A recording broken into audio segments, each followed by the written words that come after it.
Саламатсыздарбы, урматтуу Дастан мырза, айым, кымбаттуу депутаттар. Эми ушу бир жылда бир келип отчет берип атабыз. Былтырда ушул мезгилде келип отчет бергенбиз. Эми отчет деген бул татынакай болуп, сүрөтү менен, ар кандай краска менен дегенде кооз жазыла берет экен да. Эми мен айтайын дегеним, баягы наблюдательный совет ген директорду шайлайбыз да. Анан бу Жайнак Үсөн уулун ошол 15-16 кандидатуранын ичинен биз тандап алганбыз. Анткени бул кишинин программасы абдан жакшы жазылган да. КТРге реформа жасайм, акча таап келем, жаңылануу киргизем. Кыскасы мындай бир жомок жазылыптыр да көрсө. Мына келгенине бир жыл болуп калды. КТРде вообще реформа жок. Эч кандай. Акча бирдеке болсо эле акча жок дейт. Ооба, акча жок. Акча бүгүн эле жок эмес. КТРде өмүр бою акча жок деп келатабыз, өмүр бою. Анан эми жок дегенде рас акча жол болуп атабы? Анын жол жоболорун ойлонуш керек да. Мындай жакшы менеджмент, тиги ген директор деген жок дегенде мына бул өзгөртүүлөрдү киргизип, оптимизация жасап дегендей. 6 канал турат, радиодо 6 радио 5 канал. Эми ошондо 10 кишиге эле бирден продюсер болуп калганда, мындайча айтканда. Эми ошол продюсердин айлыгы, анан жөнөкөй кабарчынын айлыгы такыр башка да. Ошолор жөнүндө бул ген директор ойлонуш керек эле да. Раз мамлекетте акча жок, бюджетте акча жок, бияктан Кытайдын карызы кыйнап атат. Кечээ пандемия болду мынакей. Абдан акыбалдын оор экенин көрүп турат. Анан иштеш керек да, бул жолду табыш керек да. Анан коллективде ынтымак кетти. Байгыдай ынтымак жок. Ошол ким биринчи кирсе жетекчиге, ошол айтып чыга берет. Тигили мындай, мынандай деп эле ошол майда чүйдө эле нерсе менен алекпиз да кыскасы. Анан мына наблюдательный советти Жайнак Үсөн уулу вообще тоготпойт. Баягы голосубуз керек болгондо аябай жакшы тоготчу, азыр тоготпойт, укпайт. Мына мисал үчүн, мына Мусаевди зам кылып алганда, ошол жерде законду бузуп, өз эле кабыл алып эле, өз эле мына мага орун басар болду деп эле эфирден чыгып сүйлөп койду. Бизге салган жок, биздин кеңешибизди уккан жок. Силер кандай деп ойнойсуздар, кабыл аласыздарбы деп бир ооз кеңешпей туруп эле ала тоо берип салды ошондой кылып. Анан мен чогулушта айттым. Ай, абдан чоң нарушение болду дедим. Жөн эле ла-ла-ла менен токтотпой дедим. Ген директорго выговор, Сүйүта Сорбаевага выговор бериңиз дедим. Дегенден кийин бул киши не только продюсер өзүнө, продюсерге даже сөгүш берген жок. Бериш керек болчу жок дегенде. Мына тоготпогондугунун касиети. Анан биз ойлогонбуз, мына бул киши келсе, ар тараптуулук болот го телевиденияда. Баягы контент көбөйөт го деп. Жаңгыз эле сөздү бөлбөй жөнөтүп туруңузчу. Жалгыз эле тиги КТРде эл карап отурган жок да, жалдыратып эле. Толтура канал азыр. YouTube, Instagram, койчу интернет. Ошолор бизди басып кетти. Азыр элдин баары интернет менен иштеп калды.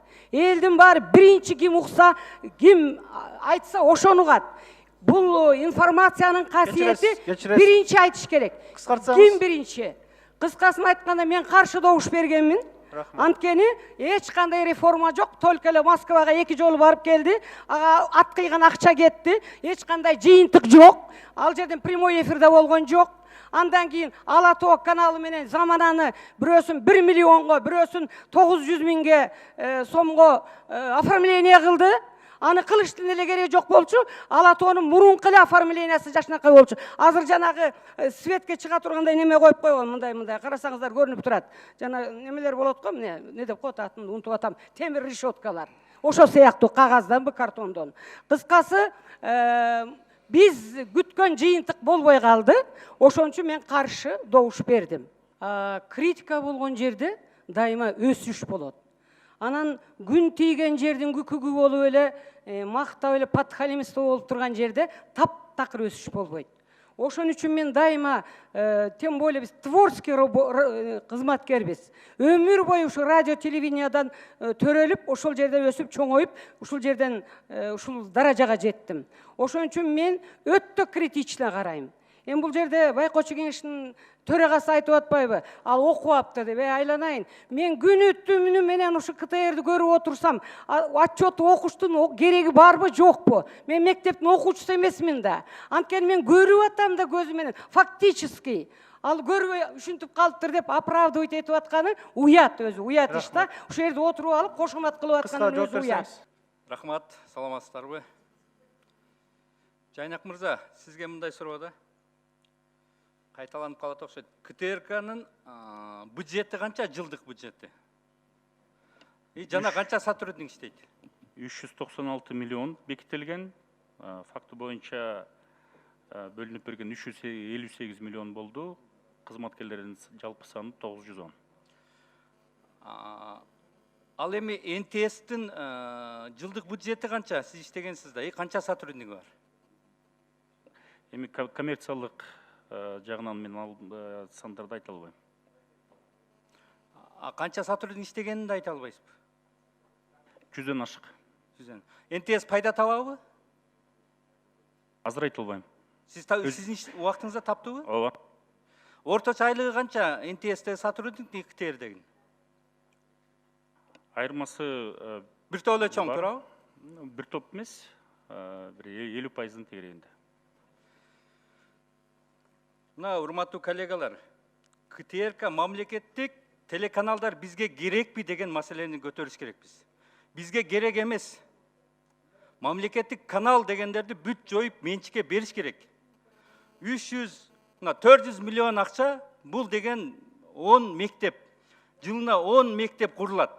10 мектеп көбүрөөк пайда береби же ушул КТРКбы? 1000ден ашык сотрудник 1000дин тегерегинде. Же жарытып айлык албайт. Bunun барын менчикке берсек, ошол акча бизге эконом болот, а менчикте эркин атаандашы болот. Эркин атаандашы болгондо өнүгөт, мамлекеттик маалымат каражаттары өнүгөт. Ошондо бир жактуу эмес, бүт тараптуу маалымат элге туура жетет, ошондо өнүгүү болот. Сизди менеджер деп билебиз, сиз буга кандай дейсиз? Сиздин көз карашыңыз эки жакта иштедиңиз, кандай деп көз карашыңызды айтат элесиз? Эми бул телевидение, радиону мындай кабыл алыш керек. Угулбай айтат, жакшы. Телевидение, радиону мамлекеттик деңгээлде жалпы телевидениеден мисалы грубо айтканда бир экиге бөлүнөт, коммерциялык привлекательный, андан кийин мисалы мамлекеттик деңгээлде. Бардык долбоорлор коммерциялык баягы кызытууну жараткан кадиле кирбейт. Мисалы ошол эле мамлекеттик деңгээлде, эл аралык деңгээлде канча деген бир долбоорлор ишке ашырылып жатат.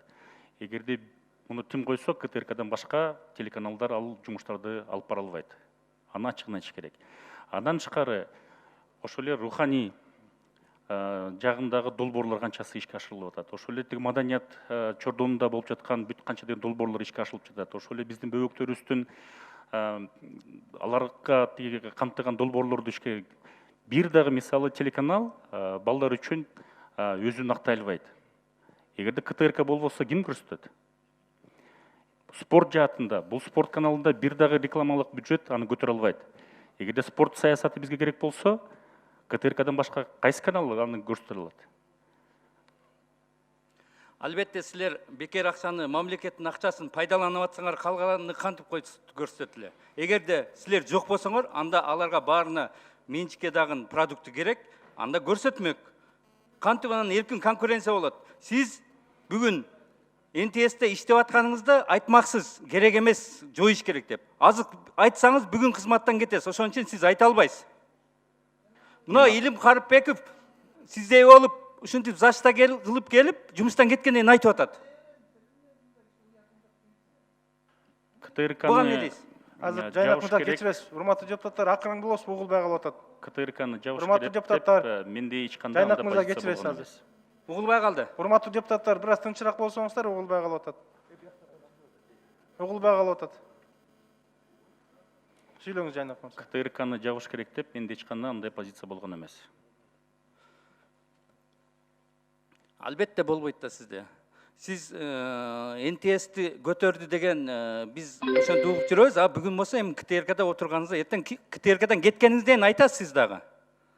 Алтынбек Турдубаевич, муну бир эле КТРКнын же бир госканалдардын карамагында карабаш керек. Бул жалпы медиа чөйрөнү, жалпы теле радио чөйрөнүн алкагында караш керек. Бул жакта өтө көп компоненттер бар, өтө көп механизмдер бар. Ошонун алкагында биргелешиктер ушундай эмеде маселеди чечиш керек да. Бир эле канал гана ушундай акыбалга келип калганы бул бир эле каналдын гана күнөөсү эмес. Муну жалпы маселе. Муну жалпы чөйрө менен дагы жалпы ошо медиа коомчулук менен гана чечиш керек. Жалпы болгондо кандай коомчулук менен эмне кылып чечиш керек? Ошол эле мисалы бизде телекке каршы бүгүнкү күнгө чейин мисалы пиратдык продукция көрсөтүлөт. Ал интернеттен көчүрүлгөн, бул мыйзамды бузуу жолу менен баягы интернеттен кино тасмаларды, дарек тасмаларды көчүрүлүп алып, ошолор трансляция кылынып жатат. Анын артынан деген эмнени алып келет? Бул баягы ценовой демпинг деп коет. Рекламадагы баалар төмөндөп кетет. Продукцияны чыгарган бул өтө оор дагы, кымбатка дагы айланат. А жанагы продукциялар болсо өтө арзан дагы, бекер да болот. Андан тышкары мисалы бизде азыркы учурда мыйзам бар. Теле көрсөтүү радио ТРВ боюнча. Ал жакта нормалар бар. 50%-дан кем эмес атамекендик контент болуш керек, 50%-дан кем эмес мамлекеттик тилде болуш керек. Анан эң негизгиси легалдаштырылган авторлук укуктарды сактоо боюнча нормалар бар. Ошону мына сактаганда, ошондо телеканалдардын дагы деңгээли өсөт, биздин атамекендик контентибиздин сапаты дагы жогорулайт. Андан тышкары өзү рекламалык рыноктагы бул абдан тыкыз байланышкан, ошонун көлөмү дагы өзгөрүлөт. Кечирип коесуз, жалган айтып атасыз. КТРК 10 секунд. рейтингиңер 5% экенин билесиңер. КТРКны бүгүн эч ким көрбөй койду. Аны да билесиңер. Элдин бардыгы интернетке өтүп, менчик каналдардан көрүп атышат. Сиздердин рейтингиңиздер бүгүн 5%